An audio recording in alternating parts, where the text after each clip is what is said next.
dog, running ahead of the others, suddenly stopped, whirled around, and barked sharply.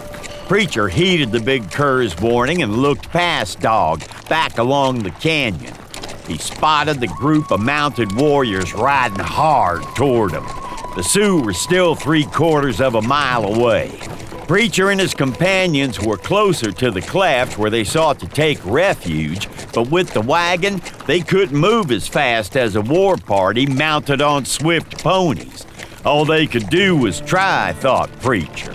And then he thought, well, there might be something else. Jock, I'm gonna ride on ahead and try to slow down those varmints. You can't do that. You'll be killed. That ain't my plan. You're in charge, but pay attention to anything Eugene has to say. He's a smart old bird.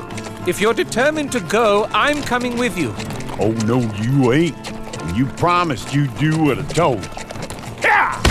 With that, Preacher heeled the big stallion into a faster run and pulled away from Fitzwarren's horse with ease. He didn't look back to make sure Fitzwarren was following orders. He'd done what he could as far as that went. He became aware of the shaggy gray shape racing alongside him for all he was worth. Go! Get on back with the others. Go back! Guard! The big cur continued running, obviously intent on engaging with the Sioux. Dog! Go back! Dog finally slowed and reluctantly turned around to rejoin the others. That eased Preacher's mind somewhat. With the speed horse was making and the way the Sioux were charging toward him, the gap between them was disappearing rapidly. He had passed the cleft in the canyon wall, and the Indians were only a few hundred yards away now. Preacher estimated that the war party numbered between 20 and 30. Mighty hefty odds, but he intended to whittle them down a tad. Not just yet, though. He had to wait until they were closer.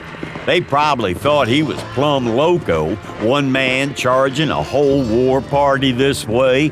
And maybe he was crazy, he thought, as a grin tugged at the corners of his mouth under the thick mustache. He'd always been the type to charge hell with a bucket of water. But he wasn't throwing his life away mindlessly. He had a plan. 200 yards, 100 yards, close enough. Ho!